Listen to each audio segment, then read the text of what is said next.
Commander Vextar's 4 eyes tracked the swirling nebula ahead as his exploration vessel, the Seeker's Pride, glided through the cosmic darkness. The Zelthani had been searching for new worlds to colonize for over 2 centuries, ever since their home system became overcrowded with their rapidly expanding population. This region of space, known in their databases simply as Sector 7749, had remained unexplored by any known galactic civilization. "Navigation confirms we've entered the target zone," announced his second-in-command, Officer Kethra, her voice carrying the slight harmonic undertone that distinguished her subspecies. "Long-range sensors detect multiple star systems with potentially habitable worlds." Vextar's satisfaction rippled through his chromatic skin patches, shifting from deep purple to bright orange.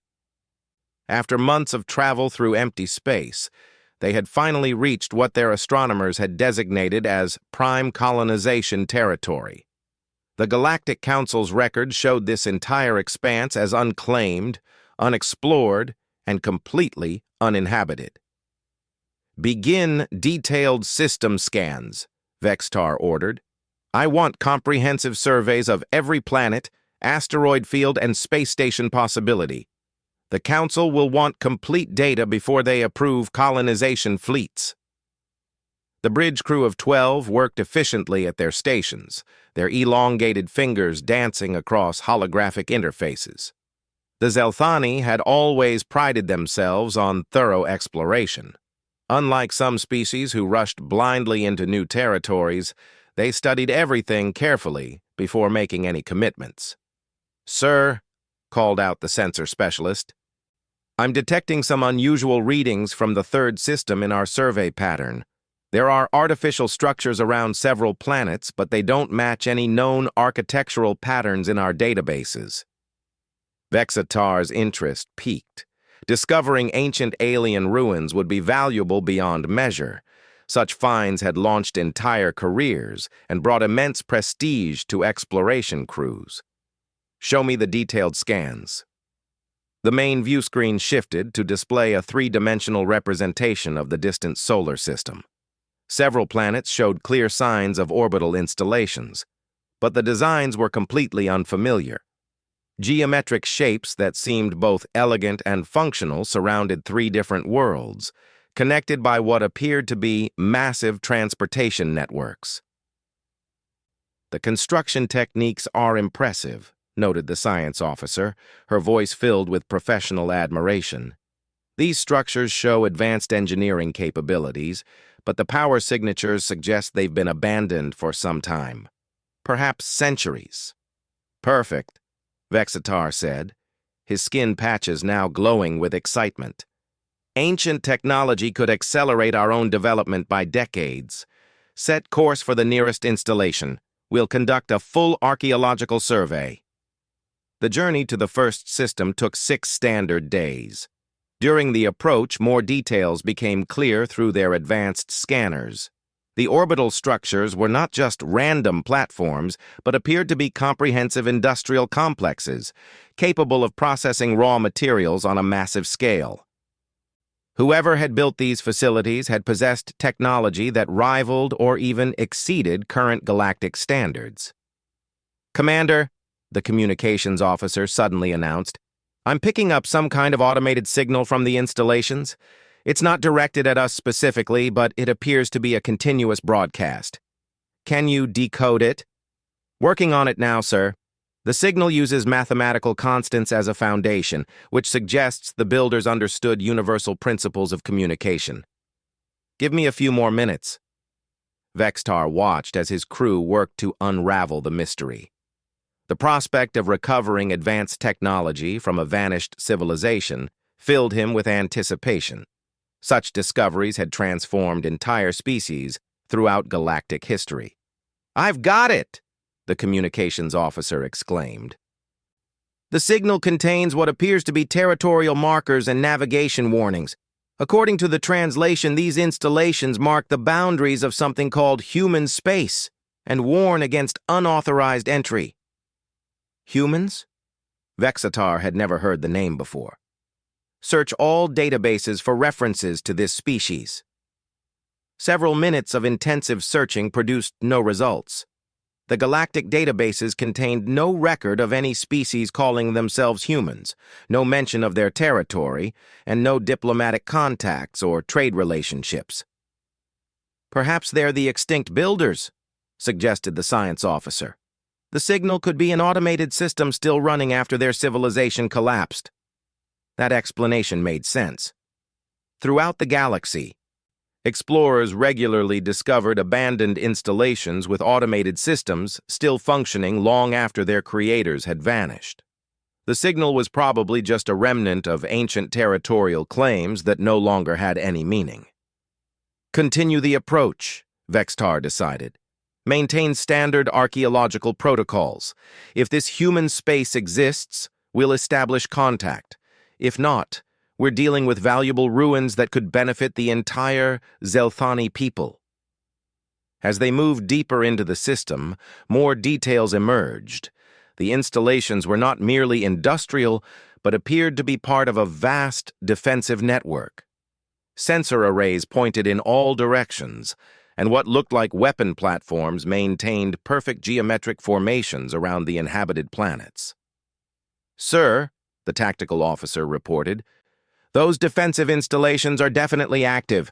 Power levels are consistent with live systems, not archaeological remnants. Someone is maintaining these facilities." Vextar felt a flutter of concern, but pushed it aside. Even if some unknown species did control this territory, first contact protocols existed for such situations. The Galactic Council had established clear procedures for peaceful interaction with new civilizations.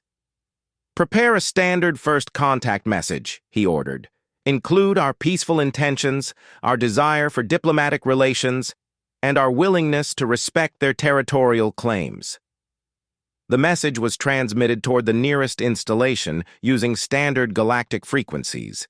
Then they waited. First contact situations always involved uncertainty, but the Zelthani had successfully established relations with dozens of species over the centuries. Hours passed without response.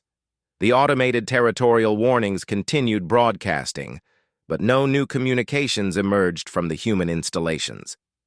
The Seeker's Pride maintained its approach course, following established protocols for non-responsive civilizations. "Perhaps they need time to decode our language," suggested the communications officer. "Some species require extensive analysis before attempting replies. Or maybe they're simply not interested in contact," added the science officer. "Some civilizations prefer isolation." Vextar nodded thoughtfully. Both explanations seemed reasonable.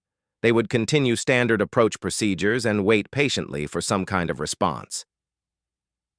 The ship's sensors continued gathering data about the mysterious human installations. The technology was definitely advanced, possibly superior to current galactic standards in several categories. The orbital platforms showed sophisticated manufacturing capabilities, and the defensive networks demonstrated impressive coordination and coverage. "Commander," the sensor specialist called out with obvious excitement, "I'm detecting something remarkable. These installations aren't just local defenses. They're connected to similar networks in adjacent systems. This appears to be a coordinated defensive arrangement spanning multiple star systems." "Show me the full scope." The main display expanded to show sensor data from dozens of nearby systems. Each one contained similar installations, all connected through what appeared to be a real-time communication network. The humans, whoever they were, had established control over an enormous volume of space. "Sir," the navigation officer said quietly, "according to these readings, we've been traveling through claimed human territory for the past 3 days. These defensive networks extend much further than our initial scans indicated." Vextar stared at the display with growing amazement. The humans had established territorial control over hundreds of star systems, far more than most galactic civilizations managed. This was not a small, isolated species, but a major power that somehow remained completely unknown to the Galactic Council. "How is this possible?" he muttered to himself. "How does a civilization this extensive remain undetected?" "Perhaps they're deliberately avoiding contact with the galactic community," suggested the science officer. "Some species prefer independent development without outside influence." Before Vextar could respond, the communications console erupted with activity. New signals were arriving from multiple directions, all using the same transmission protocols as the territorial warnings, but with different content. "Sir, I'm receiving direct communications addressed to our vessel. Multiple sources, all identifying themselves as human installations." "Put it through." A new voice emerged from the speakers, speaking in perfect Zelthani despite the fact that their language had never been encountered by humans according to all available data. The voice was calm, professional, but carried an unmistakable undertone of authority. "Unknown vessel designated Seeker's Pride. You have entered restricted human space without authorization. Please state your intentions and identify your species and governmental affiliation." Vextar straightened in his command chair. This was definitely first contact with a living civilization, not archaeological exploration. "Open a channel." "Channel open, sir." "This is Commander Vextar of the Zelthani exploration vessel, Seeker's Pride. We were not aware this territory was claimed by any civilization. We come in peace, seeking new worlds for our expanding population. We mean no harm and wish to establish diplomatic contact." The response came quickly, suggesting the humans had sophisticated translation capabilities. "Commander Vextar, your peaceful intentions are acknowledged. However, you have penetrated deep into established human territory. Current Galactic Council records show no registered claims by the Zelthani Republic in this region." "The Galactic Council?" Vextar was confused. "Our records show no human representation in the Council. How do you have access to Council databases?" A pause lasted several seconds before the human voice returned, now carrying what sounded like amusement. "Commander, perhaps we should arrange a more comprehensive discussion. Please maintain your current position while we prepare appropriate facilities for formal first contact procedures." "Understood. We'll hold position and await your instructions." The channel closed, leaving the bridge in stunned silence. The humans not only existed but possessed detailed knowledge of galactic politics, advanced technology, and territorial claims spanning hundreds of systems. Everything about this situation defied their expectations. "Sir," the science officer said quietly, "how do they know our language so perfectly? We've never had contact with this species before." "And how do they have access to Galactic Council records?" added the communications officer. "Council databases are supposedly secure." Vextar had no answers. The humans were clearly far more sophisticated than initial assumptions suggested. Their territory was vast, their technology advanced, and their information networks apparently extended into the highest levels of galactic government. "Continue scanning their installations," he ordered. "I want detailed analysis of their technology levels, defensive capabilities, and population estimates. We need to understand exactly who we're dealing with." Over the next several hours, the sensor data painted an increasingly impressive picture. Human installations showed energy outputs that exceeded most galactic civilizations. Their manufacturing capabilities appeared massive, and their defensive networks demonstrated coordination that suggested real-time, faster-than-light communication across vast distances. "Commander," the tactical officer reported, "based on these readings, human military capabilities may exceed our own by significant margins. Their weapon systems show power levels consistent with capital ship-class armaments, and their sensor networks have probably been tracking us since we entered their territory." "Since we entered their territory?" Vextar realized the implications. "You mean they've been watching us for days?" "Yes, sir. The sensor network density suggests complete coverage of all approaches to their systems. They knew we were coming long before we detected their installations. The magnitude of human capabilities was becoming clear. This was not a minor species hiding in remote systems, but a major galactic power that had somehow remained completely separate from established interstellar politics.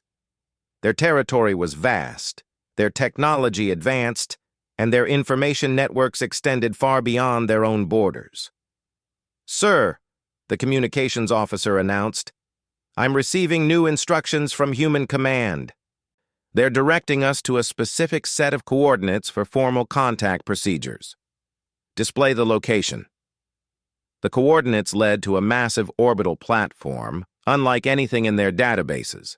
The structure was clearly designed for receiving visitors, with docking facilities that could accommodate vessels many times larger than the Seeker's Pride.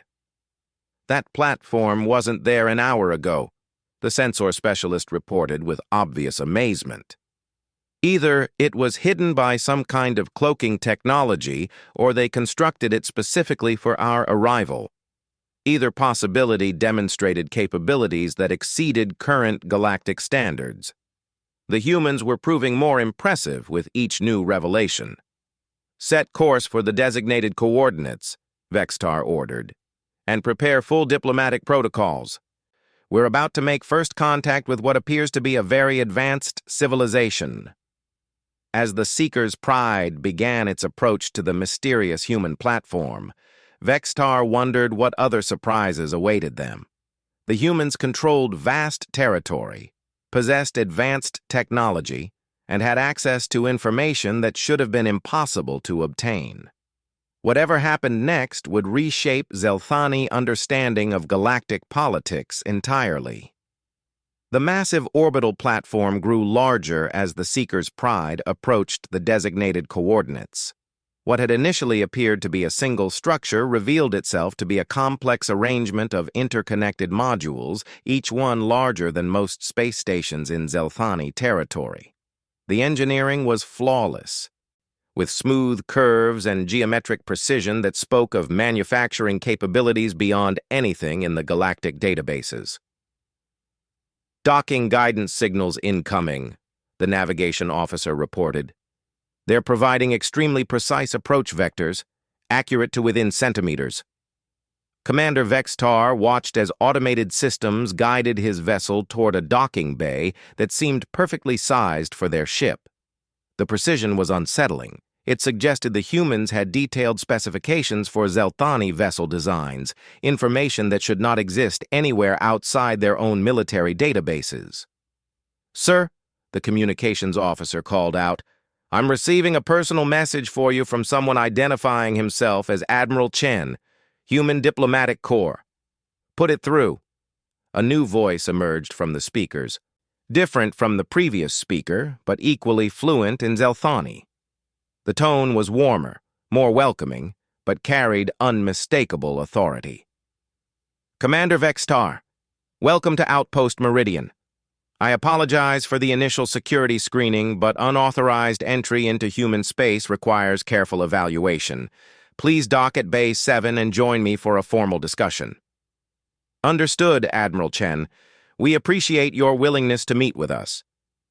The docking process proceeded smoothly, with human systems integrating seamlessly with Zelthani technology. As the airlocks engaged, Vextar realized that the atmospheric readings showed perfect environmental compatibility.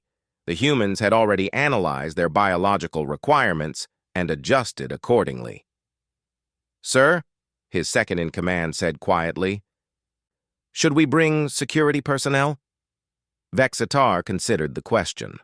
Standard protocols called for protective escort during first contact situations, but the humans had demonstrated capabilities that made such precautions meaningless. If they intended harm, no amount of personal security would matter. "No, we'll follow standard diplomatic procedures.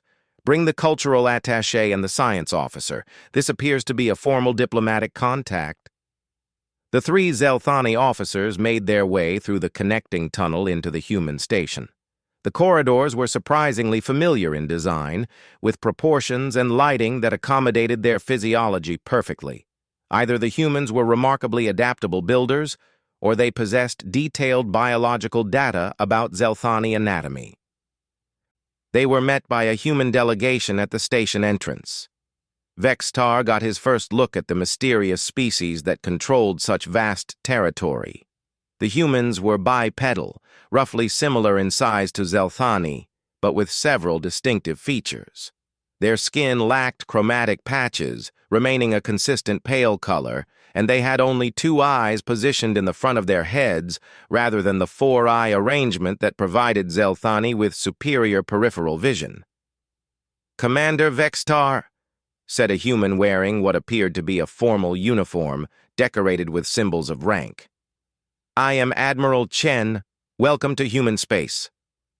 The universal translator worked flawlessly, but Vextar noticed that Admiral Chen's mouth movements didn't match the Zelthani words they were hearing.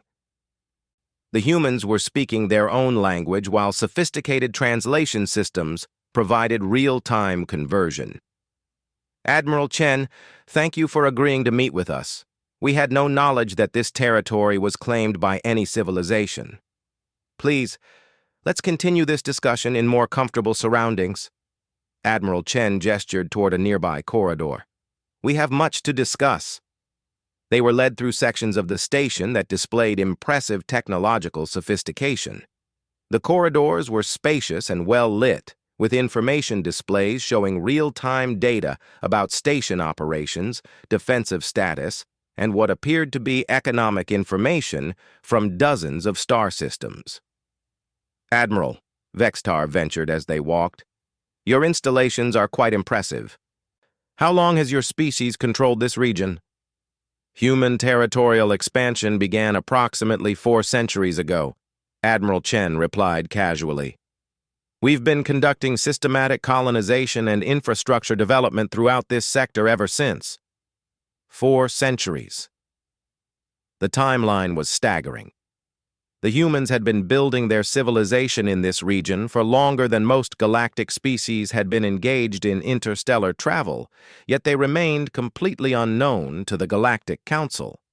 They entered a spacious conference room with a large table surrounded by comfortable seating. The walls displayed star maps showing the local region, with human territory marked in blue. The scope was breathtaking. Hundreds of systems, thousands of installations, and what appeared to be billions of inhabitants. "Please, be seated," Admiral Chen said. "I'm sure you have many questions." Vextar took the offered chair, noting that it was perfectly proportioned for Zelthani anatomy. "Admiral, our records show no mention of human civilization anywhere in galactic databases. How is such extensive development possible without Council knowledge?" Admiral Chen smiled, an expression that the universal translator identified as indicating amusement or satisfaction. "Commander, the galaxy is a very large place. The Galactic Council represents only a small fraction of inhabited systems. Many civilizations prefer to develop independently. But you mentioned having access to Council records. How do you obtain such information?"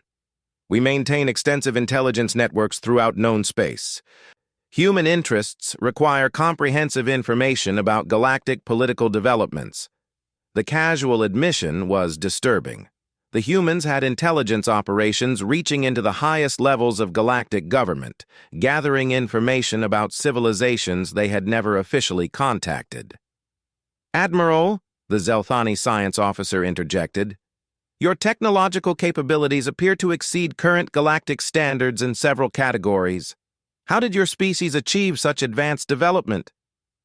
"Humans have certain advantages in technological innovation and industrial organization," Admiral Chen replied diplomatically. "We focused heavily on practical applications rather than theoretical research." More star charts appeared on the wall displays, showing human territory in relation to known galactic civilizations. The scope was incredible. Human space bordered or surrounded the territories of dozens of species, yet none of them appeared to know about human existence. You've been our neighbors for centuries, Vexitar said slowly, beginning to understand the implications. All this time, humans have been watching galactic development from the outside. We prefer to observe before engaging, Admiral Chen confirmed. It's a cautious approach that has served us well. But now we've accidentally entered your territory. What happens next? Admiral Chen leaned back in his chair, studying the three Zelthani officers carefully. That depends on several factors, Commander. What were your intentions in this region? Are you advanced scouts for a larger colonization effort? Vexitar realized that complete honesty was the best approach. These humans clearly had access to information sources that would reveal any deceptions. We're seeking new worlds for our expanding population. Our home systems are becoming overcrowded, and we need additional territory for colonization. The Zelthani Republic has filed territorial expansion requests with the Galactic Council, Admiral Chen said, consulting a datapad. Your proposals include colonization rights for approximately 200 systems in this general region. The fact that humans had access to confidential council proceedings was shocking. Those expansion requests were classified at the highest governmental levels, yet this human admiral discussed them as casually as weather reports. How do you have such detailed information about our expansion plans? The cultural attaché asked. As I mentioned, we maintain comprehensive intelligence networks. Human security requires detailed knowledge of all significant political and military developments in our region. Your region, Vexitar repeated. Admiral, how extensive is human territory? New displays activated, showing a three-dimensional representation of the local galactic arm. Human territory was marked in blue, extending across vast regions of space. The scope was incredible, larger than the combined territories of all known galactic civilizations. This represents approximately 12% of human space, Admiral Chen explained. The complete extent of our civilization would be difficult to display on a single chart. The implications were staggering. If this display showed only a fraction of human territory, then their civilization was larger than anything in recorded galactic history. They weren't just another species seeking their place among the stars. They were potentially the dominant power in the galaxy. Admiral, Vexitar said carefully, are there other civilizations within human territory? Several dozen species maintain autonomous regions under human protection, Admiral Chen replied. We've found that cultural diversity strengthens overall civilization development. Under human protection, the science officer repeated. Are these voluntary arrangements? All current territorial arrangements within human space result from negotiated agreements. We prefer cooperation to conquest, but we also maintain the capability to enforce our territorial claims when necessary. The veiled warning was clear. The humans were offering diplomatic solutions, but they possessed the military strength to impose their will if negotiations failed. What kind of arrangement would be possible for Zelthani colonization interests? Vexitar asked. Admiral Chen activated another display showing detailed analysis of Zelthani population projections, resource requirements, and technological capabilities. The data was incredibly comprehensive, including information that should have been available only to the highest levels of Zelthani government. Your people require approximately 50 habitable worlds to accommodate projected population growth over the next 2 centuries, Admiral Chen said. Human space contains thousands of suitable planets that could meet your requirements. You're offering us territory within human space? We're suggesting a mutually beneficial arrangement. The Zelthani Republic would gain access to prime colonization sites, advanced human technology, and protection from regional threats. In return, you would contribute your expertise in several scientific disciplines and participate in our regional security framework. The offer was extraordinary. Access to human technology alone would accelerate Zelthani development by centuries, while protection from a power of this magnitude would guarantee their security indefinitely. What about our relationship with the Galactic Council? The cultural attaché asked. That would remain unchanged, Admiral Chen assured them. Many species within human space maintain their council memberships and participate in galactic politics. We simply ask that our territorial arrangements be respected. And if we decline this offer? Admiral Chen's expression remained diplomatic, but his next words carried unmistakable firmness. Then you would need to pursue colonization opportunities outside human space. We cannot permit unauthorized territorial development within our region. The choice was clear. The Zelthani could accept partnership with the humans and gain access to incredible opportunities, or they could be excluded from this entire region of the galaxy. Given the scope of human territory, exclusion would severely limit their expansion possibilities. Admiral, Vextar said, I don't have the authority to negotiate territorial agreements. Such decisions require approval from our highest governmental levels. Of course, we're prepared to facilitate formal diplomatic contact between our civilizations. A human delegation can visit your capital world within 1 month, or we can arrange for Zelthani representatives to tour selected human facilities. The logistics of such arrangements demonstrated impressive capabilities. The humans could apparently dispatch diplomatic missions across vast interstellar distances with remarkable speed and efficiency. Sir, the science officer said to Vextar in a low voice, we should request permission to examine their technology demonstrations. This could be the most significant discovery in our history. Admiral Chen seemed to hear the quiet comment despite its low volume. We would be happy to provide technology demonstrations as part of formal diplomatic proceedings. Human manufacturing and defensive capabilities would be of particular interest to your military planners. The casual reference to their military applications was another subtle reminder of human power. They were offering partnership, but the alternative, potential conflict with such an advanced civilization, was unthinkable. Admiral, how long would we have to consider this proposal? There's no artificial deadline, Commander. However, your government's current expansion timeline suggests that decisions would need to be made within the next 6 months to meet your colonization goals.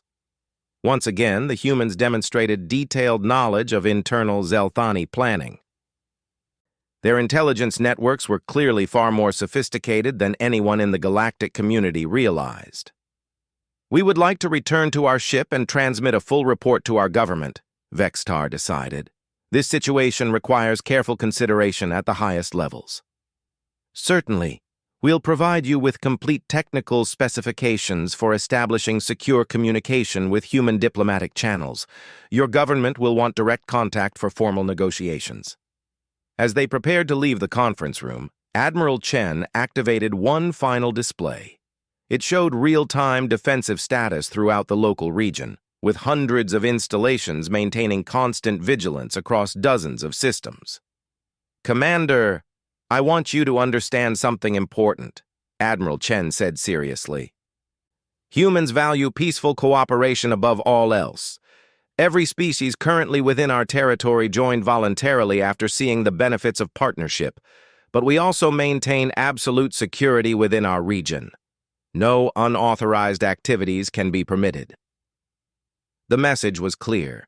The humans were offering genuine partnership and mutual benefit, but they would also enforce their territorial claims with overwhelming force if necessary. They had the power to make good on both promises. We understand, Admiral. Thank you for your time and for explaining the situation so thoroughly. It's been our pleasure, Commander. We look forward to formal diplomatic contact with the Zelthani Republic. As they made their way back through the station corridors, Vextar's mind raced with implications. The humans represented the most significant discovery in galactic history, a civilization that dwarfed all known powers, possessed technology beyond current understanding, and maintained intelligence networks that penetrated the highest levels of galactic government. The choice facing the Zelthani Republic was momentous. They could accept partnership with the humans and gain access to incredible opportunities for advancement and security. Or they could maintain independence and face exclusion from vast regions of the galaxy, potentially limiting their future development for centuries. Back aboard the Seeker's Pride, Vextar stared out at the massive human installations surrounding them. The defensive networks that had initially seemed impressive now appeared almost beyond comprehension. If this was just a minor outpost, what must the major human installations be like? "Sir," his communications officer said, "we're receiving clearance for departure whenever you're ready." "Set course for home," Vextar ordered, "and prepare a priority transmission to Council headquarters. The Zelthani Republic needs to know that everything we thought we knew about the galaxy has just changed forever." The journey back to Zelthani space took 12 standard days, but Commander Vextar spent every waking hour analyzing the data they had gathered about human civilization. The implications grew more staggering with each detailed review. The humans weren't just another advanced species. They represented a complete paradigm shift in galactic power structures. "Sir," the science officer reported from her analysis station, "I've completed preliminary calculations based on the energy readings from human installations. Their industrial capacity exceeds the combined output of all known galactic civilizations by approximately 400%. 400%, Vextar repeated slowly. The number was almost impossible to comprehend. How is such development possible without anyone noticing? "They've been at it for centuries while the rest of us were still developing basic interstellar travel," the cultural attaché observed. By the time most civilizations joined the Galactic Council, the humans had already established their territorial foundation. The Seeker's Pride had transmitted regular status reports during their return journey, but Vextar knew that the full impact of their discovery wouldn't be understood until they reached home and could present complete briefings to the Council leadership. The secure communications they had received in response showed growing excitement and concern at the highest governmental levels. "Commander," the communications officer announced, "we're receiving a priority transmission from Zelthani Prime. Council President Morthok wants immediate personal contact upon our arrival. Acknowledge receipt. Tell them we'll be ready for full briefings within 6 hours of docking." As they approached their home system, Vextar noticed unusual activity around the capital world.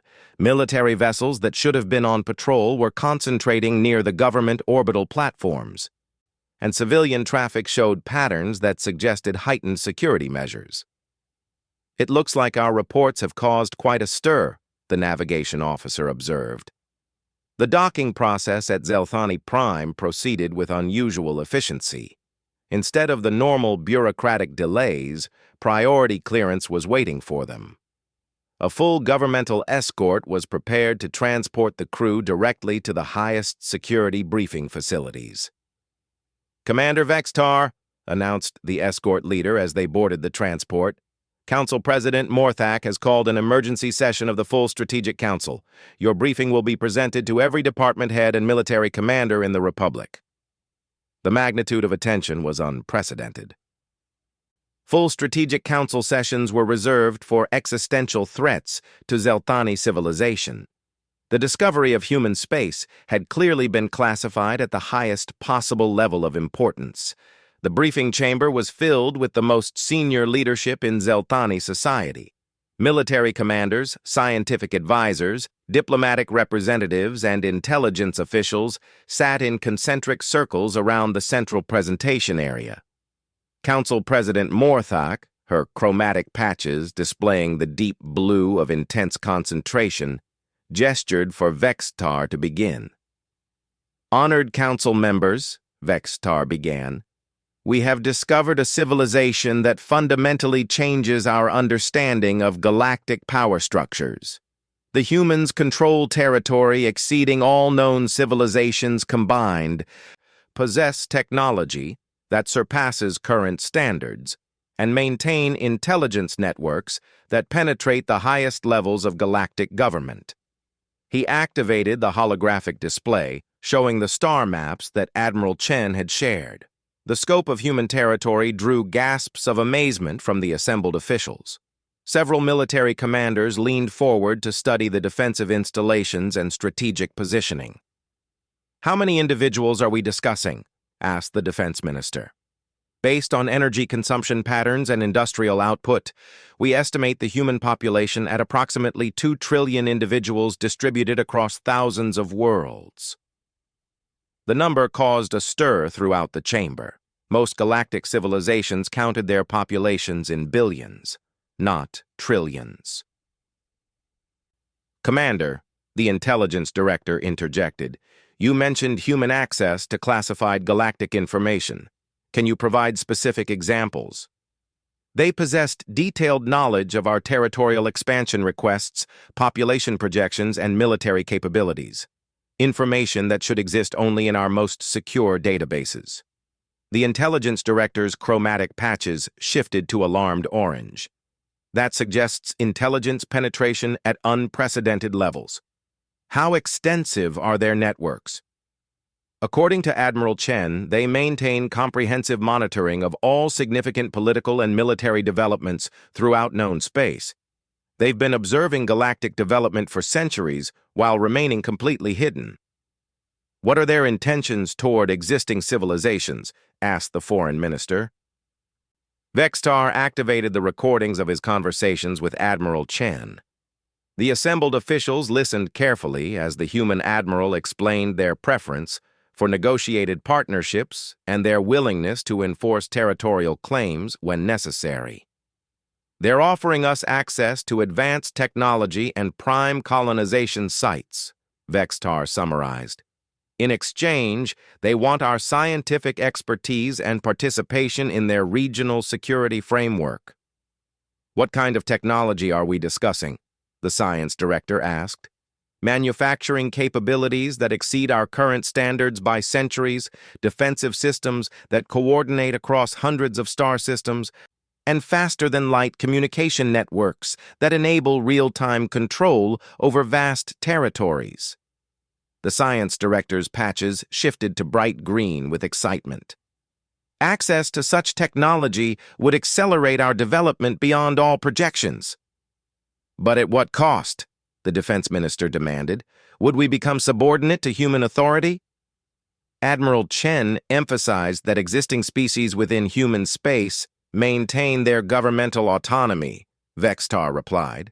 "They participate in galactic politics and maintain their cultural identity while benefiting from human technological and security advantages." Council President Morthak had remained silent throughout the briefing, her patches displaying the deep purple of intense analysis. Finally, she spoke. "Commander, what was your personal assessment of human intentions? Do they represent a genuine partnership opportunity or a sophisticated form of conquest?" Vexatar considered the question carefully. "Honored President, I believe they represent both. The humans clearly prefer cooperative relationships, and the benefits they offer are genuine. But their power is so overwhelming that refusal to cooperate could result in complete exclusion from entire regions of the galaxy." "In other words," the defense minister said grimly, "we can join them willingly or be forced to accept their territorial claims anyway." "That's one interpretation," Vextar acknowledged. "But the alternative they offer is genuinely beneficial. Species within human space have access to opportunities that would be impossible independently." The debate continued for hours as council members analyzed every aspect of the human situation.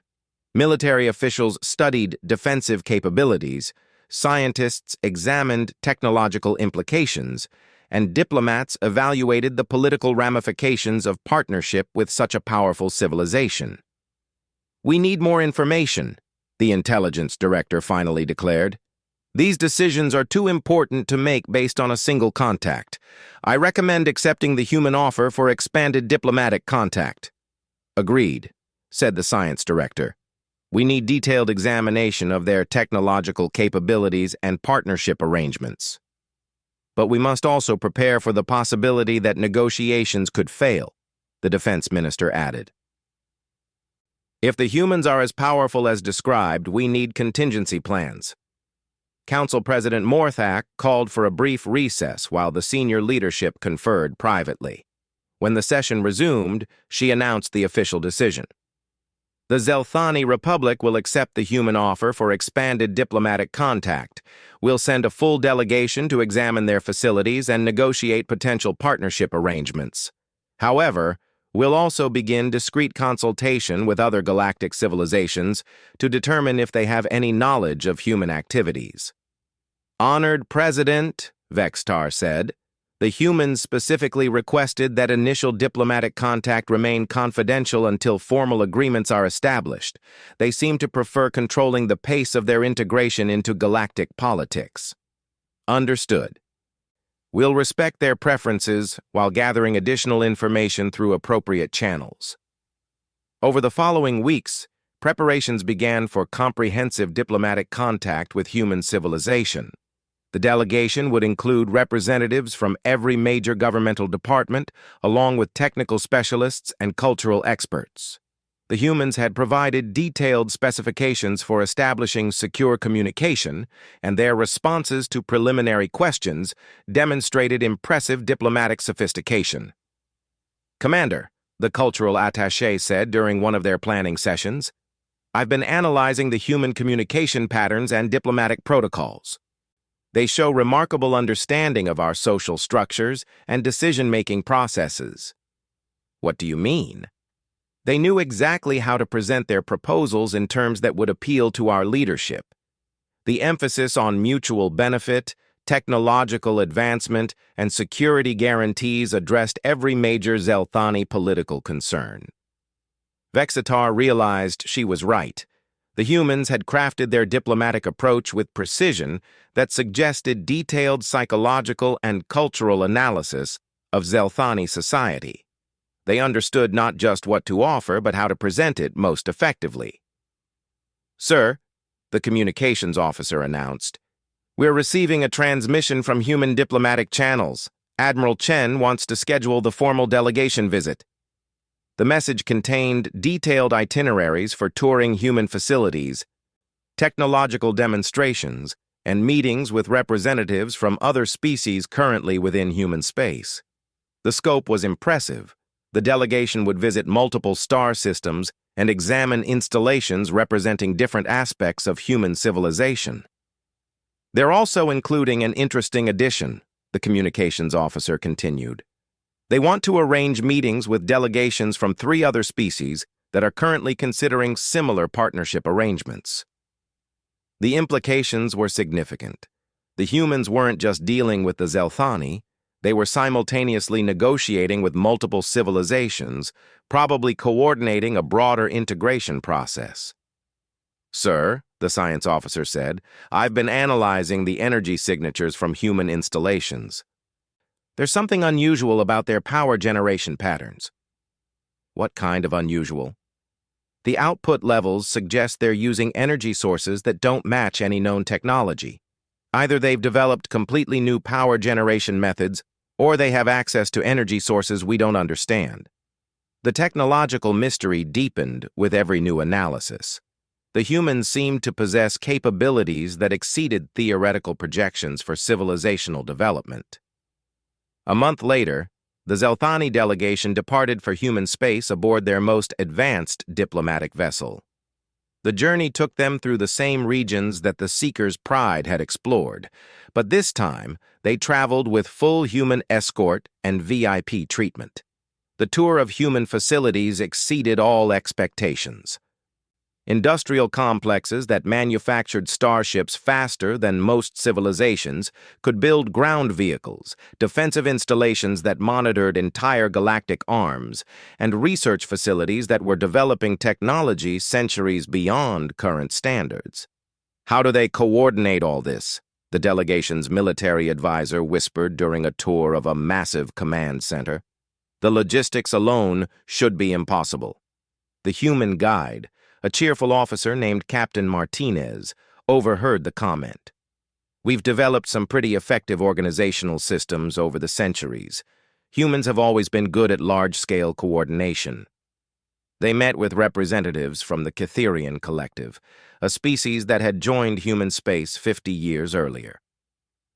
The Cytherian ambassador described the benefits of partnership in glowing terms. "Our technological development has advanced more in 5 decades of human partnership than in the previous 3 centuries independently," the ambassador explained. "Access to human research networks, manufacturing capabilities, and defensive systems has transformed our entire civilization." "But you maintain your governmental independence?" the Zelthani foreign minister asked. "Completely. We participate in galactic politics, maintain our cultural traditions, and govern our territory according to our own preferences. The humans ask only that we contribute to regional security and respect territorial arrangements." The pattern was consistent across all the species they met. Partnership with humans provided tremendous benefits while preserving autonomy and cultural identity. It seemed genuinely beneficial rather than disguised conquest. The technological demonstrations were the most impressive part of the visit. Human manufacturing systems could produce complex machinery in hours rather than months. Their defensive systems demonstrated coordination across vast distances with response times that seemed to violate known physical laws. "How do you achieve faster-than-light communication?" the science director asked during a technical briefing. "Trade secret," replied the human physicist with a smile. "But we'd be happy to share the technology with formal partners." The carrot-and-stick approach was subtle but clear. Partnership brought access to incredible capabilities, while independence meant exclusion from technological advances that could transform entire civilizations. On the final day of their visit, the Zelthani delegation met privately with Admiral Chen for comprehensive discussions about partnership terms. The proposed agreement was extraordinarily generous: access to human technology, protection from regional threats, and prime colonization sites throughout human territory. "What do the humans gain from these arrangements?" the foreign minister asked directly. "Cultural diversity, scientific expertise, and collaborative development," Admiral Chen replied.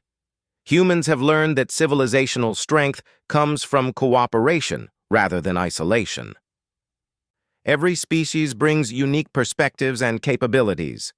And if conflicts arise between partners, we have well-established mediation procedures and conflict resolution systems. Most disputes can be resolved through negotiation, and we've never had to use force against a formal partner." The delegation returned to Zelthani space with unanimous recommendations for accepting the human partnership offer.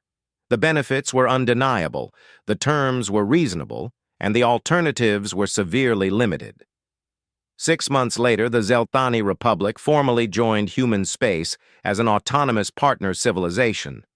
The signing ceremony took place on a massive orbital platform constructed specifically for the occasion, with representatives from dozens of species witnessing the historic agreement. "Today marks a new chapter in galactic development," Admiral Chen announced during the ceremony. "The Zelthani Republic brings scientific expertise and cultural richness that will benefit our entire community." As Commander Vextar watched the proceedings, he reflected on the journey that had brought them to this point. They had stumbled into human territory expecting to find empty space suitable for colonization. Instead, they had discovered the most powerful civilization in galactic history and become part of something far greater than anything they could have achieved independently. The humans had demonstrated that true strength came not from conquest, but from collaboration. They had built an empire based on mutual benefit rather than domination, and every species within their territory had become stronger through partnership. Standing on the observation deck of the signing platform, looking out at the vast installations and bustling traffic of human space, Vextar realized that the galaxy was much larger and more complex than anyone had imagined. The humans had been quietly building something extraordinary, while other civilizations squabbled over minor territories and limited resources. Now the Zelthani were part of that vision, contributing their expertise to a collaborative enterprise that spanned thousands of worlds and trillions of individuals. It was not the future they had planned, but it was infinitely better than anything they could have achieved alone. The forbidden expanse had indeed been human-claimed space, but entering it had led to opportunities beyond their wildest dreams. Sometimes the best discoveries came from wandering into territory where you didn't belong.